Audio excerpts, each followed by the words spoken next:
परवेज खटक ने किसी सूरत तहरीक इंसाफ ना छोड़ने का ऐलान कर दिया। परवेज खटक ने कहा है कि तहरीक इंसाफ किसी सूरत नहीं छोड़ूंगा। मुश्किल की इस घड़ी में खैबर पख्तूनख्वा की क़यादत इमरान खान के साथ खड़ी है। जल्द हुकूमती अरकान से बातचीत करके मुल्क और कौम की बेहतरी के लिए अहम फैसले करेंगे।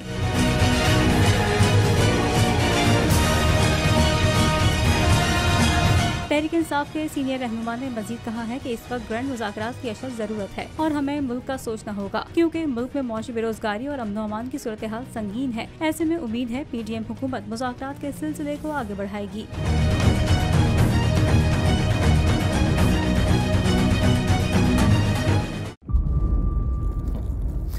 इंतजार था ना, चलो इस बार वो करते हैं जो इससे पहले किया ही नहीं। किस्मत की आंखों में आंखें डाल के जीतना होगा। सब में है शेर जैसी राह, जर्रा जर्रा भी हर कंटेस्टेंट को लगेगा पहाड़।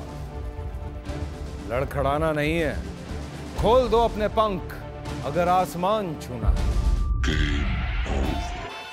अबे लग रहा है ये सब पहले भी कहीं सुना है।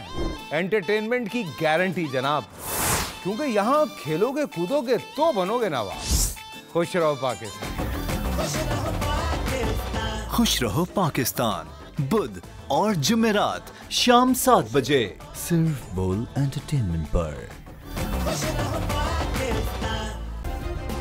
सब्सक्राइब करें और बेल दबाएं ताकि कोई खबर रह न जाए।